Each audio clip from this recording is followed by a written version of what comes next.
Kalau di struktur di TOEFL, tenses tidak menjadi fokus. Ada mungkin, tapi lebih kepada present dan past tense. Misalnya nomor 32 ya. Nomor 32 di situ ada informasi A. In the library. B. Apa misalnya? In the campus. C. In a restaurant. Oh, berarti ini pertanyaannya tentang tempat di mana gitu. Nah, berarti saya harus fokus pada informasi tentang places gitu. Dari dalam diri kita sendiri itu harus ada kemauan yang besar gitu untuk belajar. Halo smart learners, Assalamualaikum warahmatullahi wabarakatuh. Good day and welcome back to Bilik Bahasa, an appropriate place to learn languages. So, pada hari ini saya sedang berada di kampus Sanata Dharma, tuh asik sekali. Nah, itu adalah Beringin Soekarno dan yang tanam adalah Bapak Presiden Republik Indonesia yang pertama.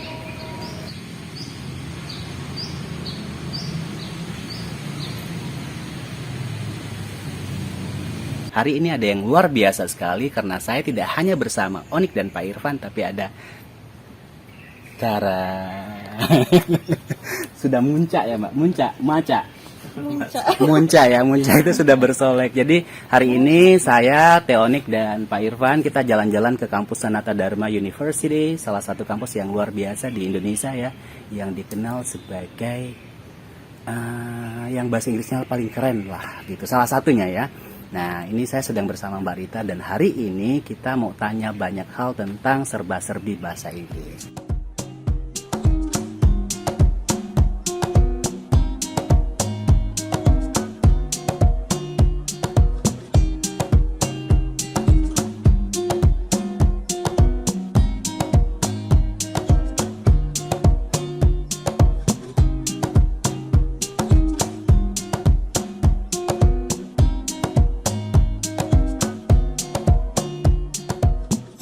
Oke teman-teman, sekarang kita sudah berada di salah satu universitas yang berada di Yogyakarta, yaitu Universitas Sanata Dharma.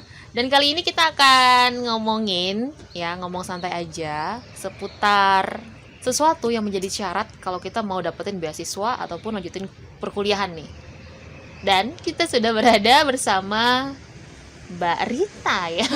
Mbak Rita, Tuan ya. rumah Sanata Dharma. Dan juga tentunya dengan Pak Irfan dan juga Pak Rian.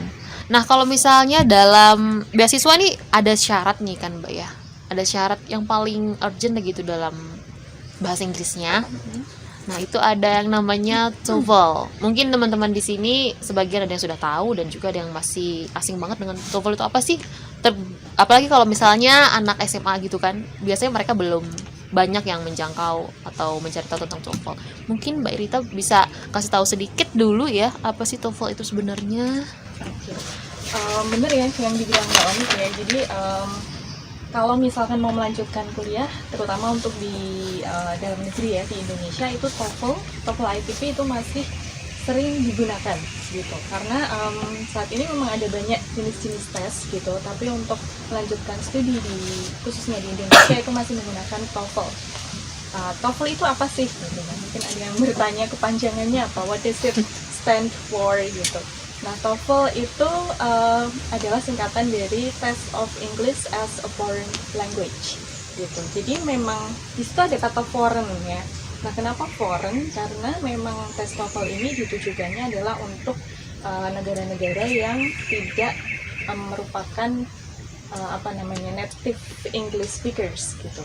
Jadi untuk yang menggunakan bahasa Inggris itu sebagai foreign language.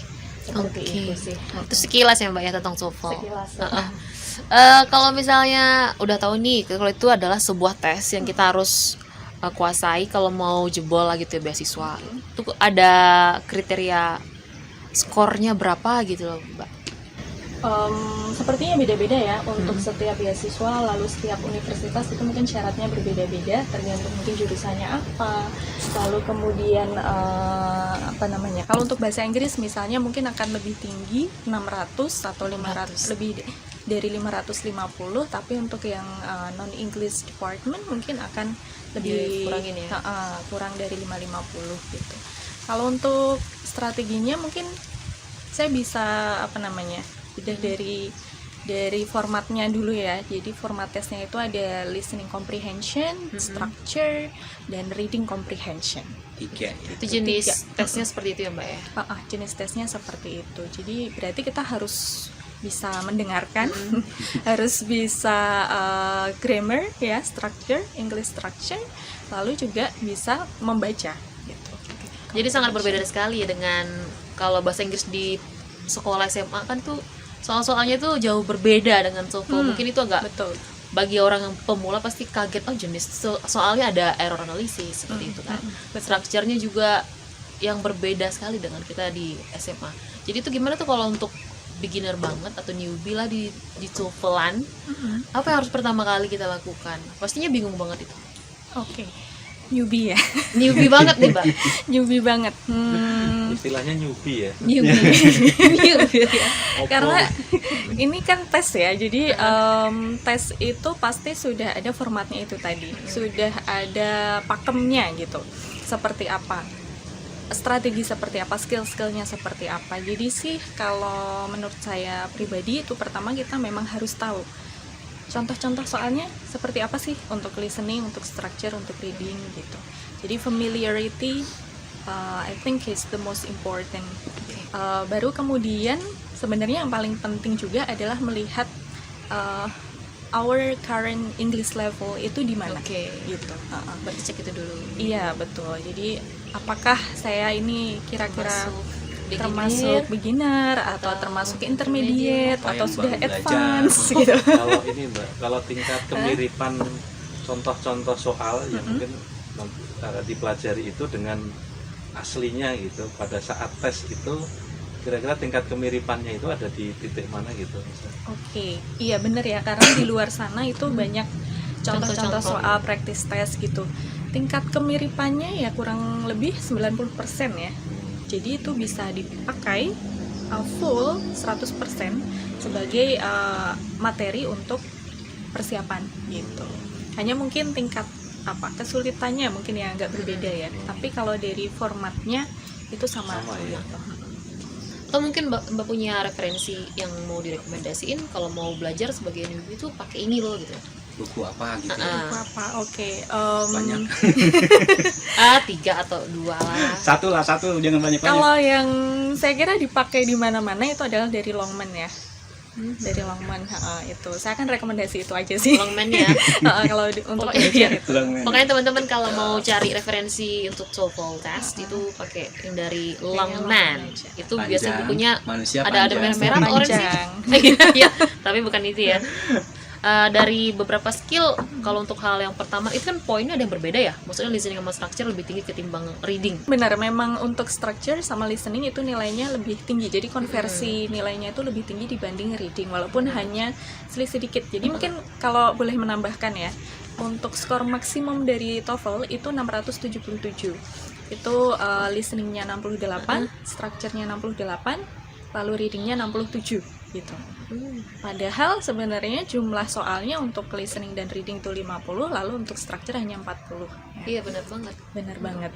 Reading Jadi, banyak banget ya 50. Iya, mungkin lalu akan ada beberapa yang kemudian berarti saya harus fokus ke listening sama structure-nya karena nilainya lebih tinggi gitu. Benar. Tapi nggak begitu juga karena sebenarnya itu tadi selisihnya sangat sedikit. Jadi tetap tiga-tiganya harus dipelajari juga gitu. Hanya mungkin beberapa orang itu akan lebih strong di structure, tapi untuk readingnya agak lemah. Nah, mungkin intensitas belajarnya harus diperbanyak untuk yang reading, seperti itu misalnya.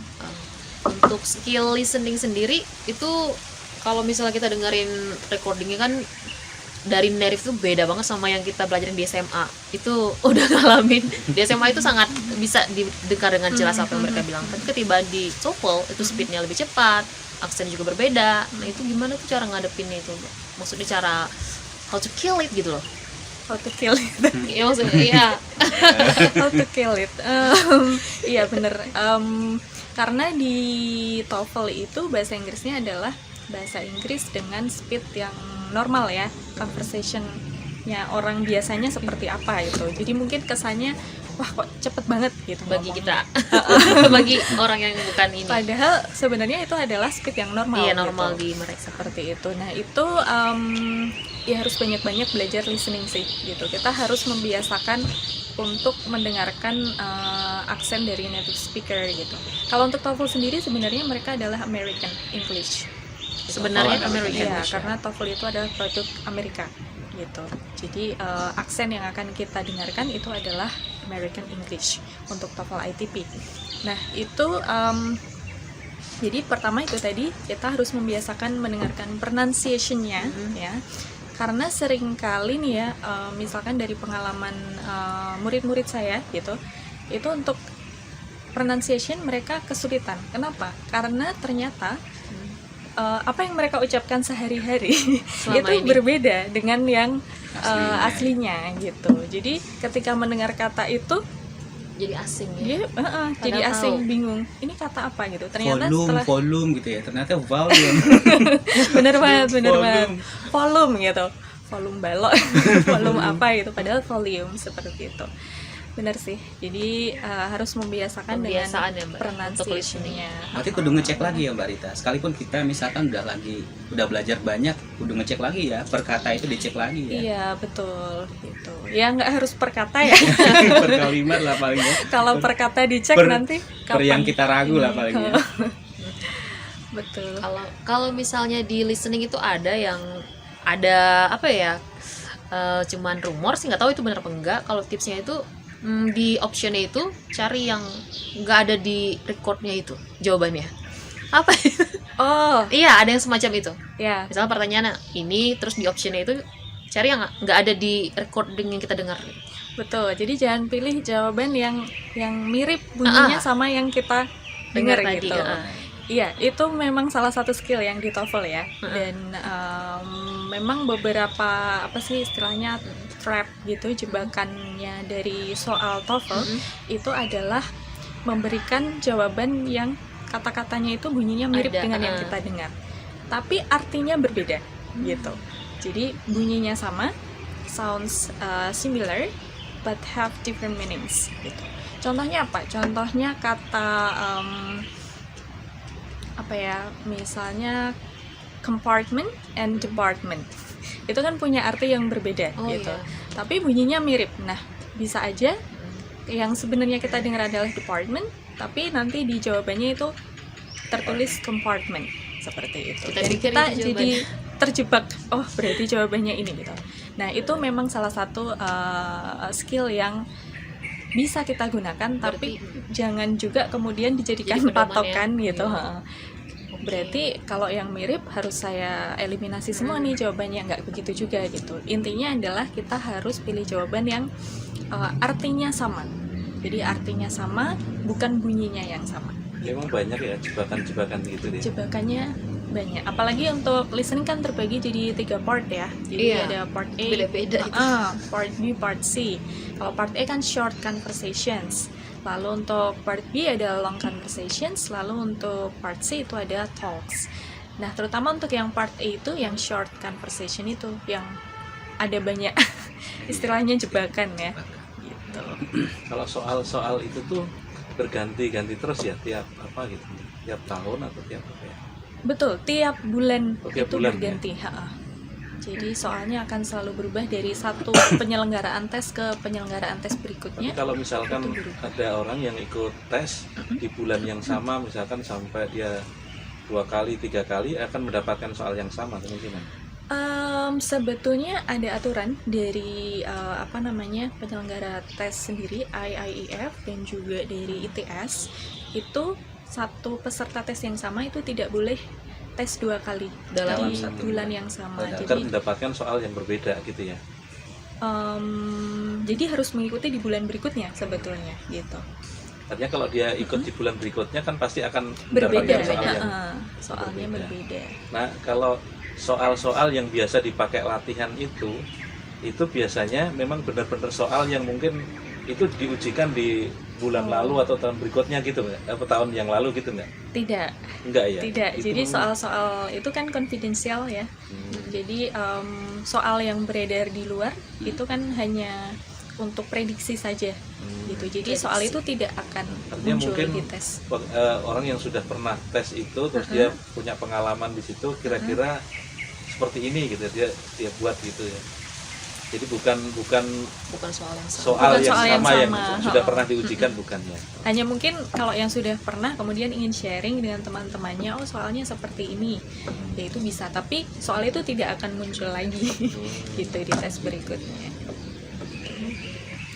Tapi tetap kalau sering latihan itu ya Pak, hampir pasti cepat ya bisa lulusnya. Cepat, gitu. betul. Karena sebenarnya ada polanya gitu.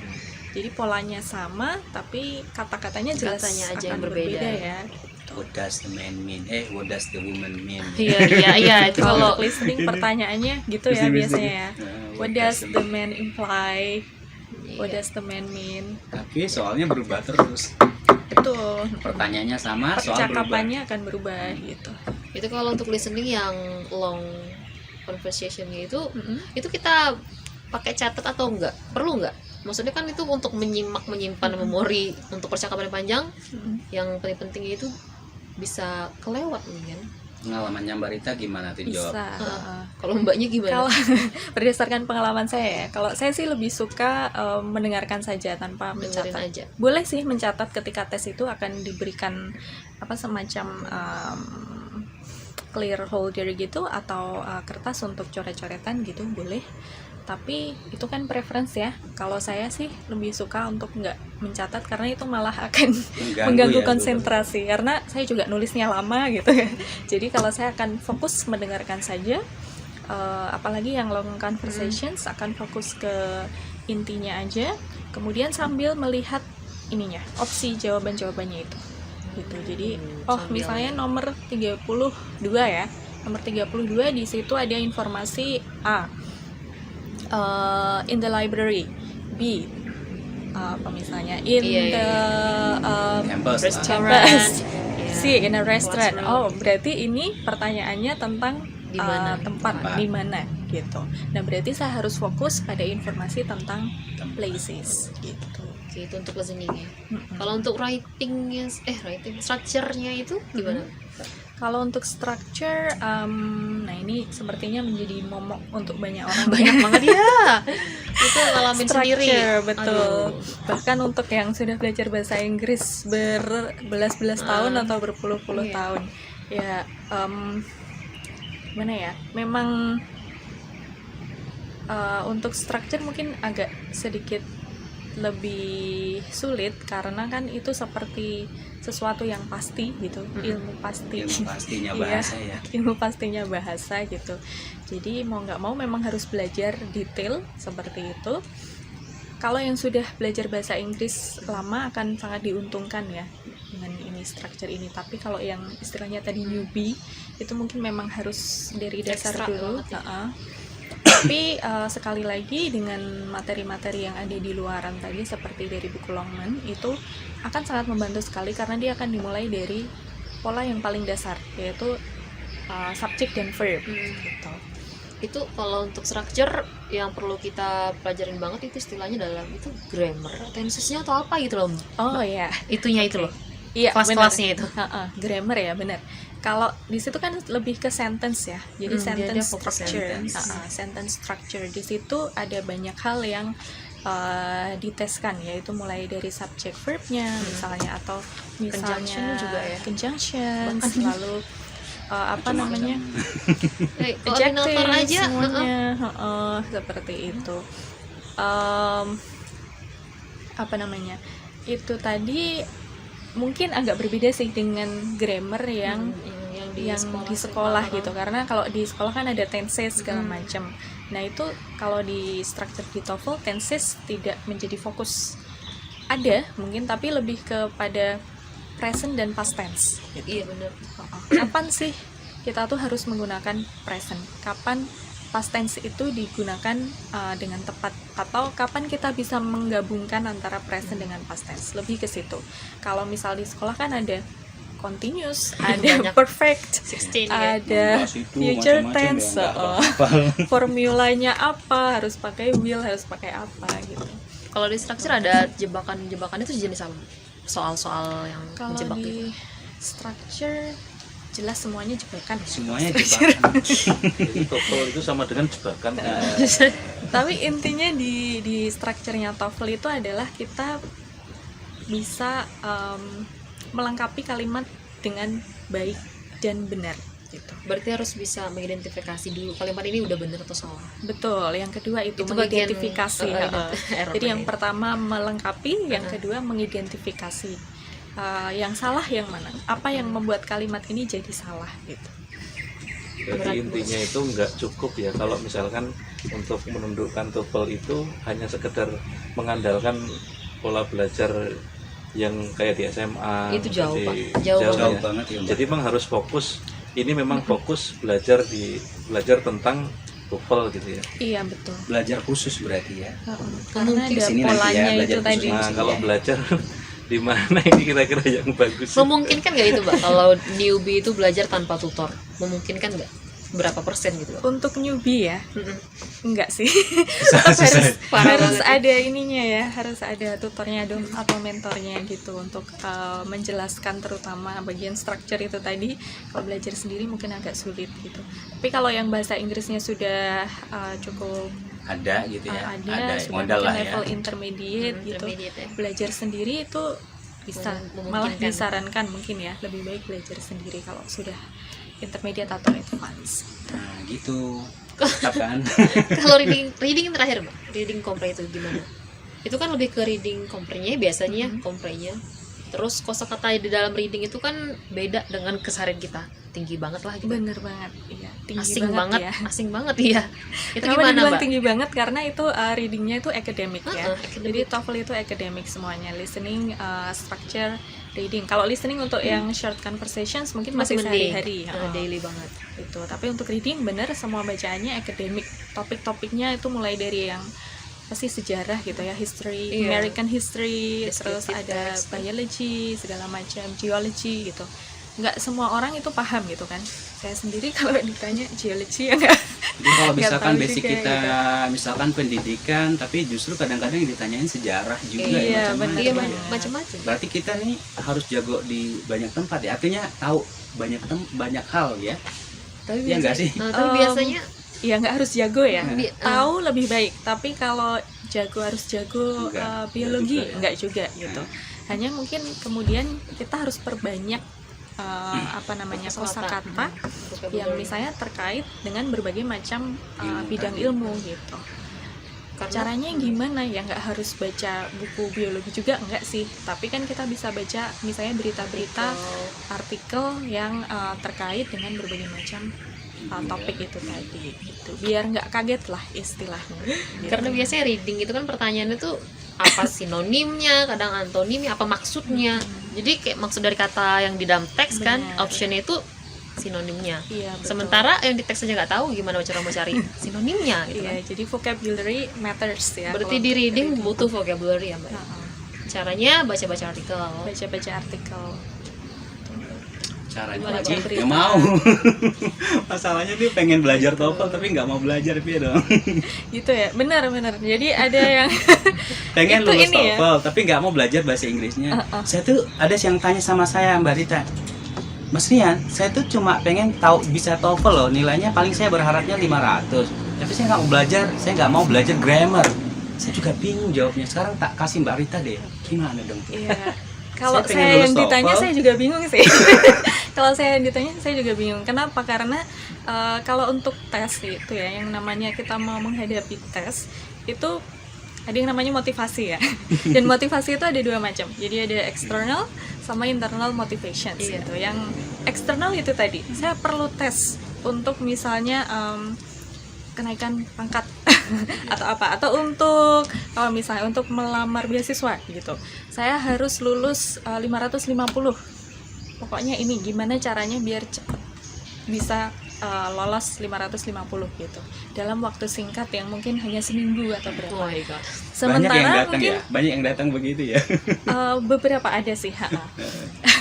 Sementara mungkin kemampuannya ketika dilakukan pretest atau diagnostik gitu ternyata masih skornya misalnya 400 gitu. Nah kan itu jauh banget. Range-nya Iya, jauh mengejar 150 itu 150. bukan hal yang mudah gitu. Susah itu. Susah sekali. Jadi mungkin perlu yang pertama adalah internal motivationsnya itu tadi ya. Jadi dari dalam diri kita sendiri itu harus ada kemauan yang besar gitu untuk belajar, terutama ketika ternyata current English level kita itu masih Kurang sekali. kurang gitu. Motivasi Komitmen sih eksternalnya. juga. Motivasi eksternalnya kan itu tadi. Jadi saya perlu ini untuk tes gitu. Jadi dari dalam diri kita sendiri itu harus ada kemauan yang besar, lalu Bertemulah apa mereka namanya? berdua ya, X dan sama In betul. tadi. Tapi ada nggak kira-kira yang dia nggak ingin beasiswa, dia nggak ingin kenaikan apa, tapi saya pengen belajar itu ada juga ya? Ada yang saya hanya ingin improve my English competence, itu juga ada gitu. Jadi memang macam-macam sih, tapi terutama itu tadi, kalau memang ada target ya kita harus dari dalam diri sendiri dulu, niatnya harus dibulatkan, tekadnya harus dibulatkan gitu. Lalu nanti menyusullah external factorsnya, kayak misalnya carilah guru yang menurut kita cukup baik gitu. Lalu apa namanya, mungkin kalau mau tambahan materi untuk belajar sendiri, cari juga materi yang baik juga seperti itu. Jadi niat itu harus bulat. Bulat ya. bahasa Jawa, Betul. niatnya kudu bunder. Iya, Bulu jangan bundar. hanya separuh, nanti jadi kubah. Nah itu tadi perbincangan kita seputar TOEFL nih teman-teman. Mungkin bisa sedikit ngasih kamu gambaran. Oh ternyata TOEFL itu seperti ini. Apapun yang kita lakukan kayaknya butuh sertifikat TOEFL. Jadi kalau di jurusan bahasa Inggris itu ada yang mensyaratkan kalau kamu boleh nikah sama saya kalau TOEFL-mu 600 Ngawur. gitu. Itu Wow, Mas Rian kemarin mungkin.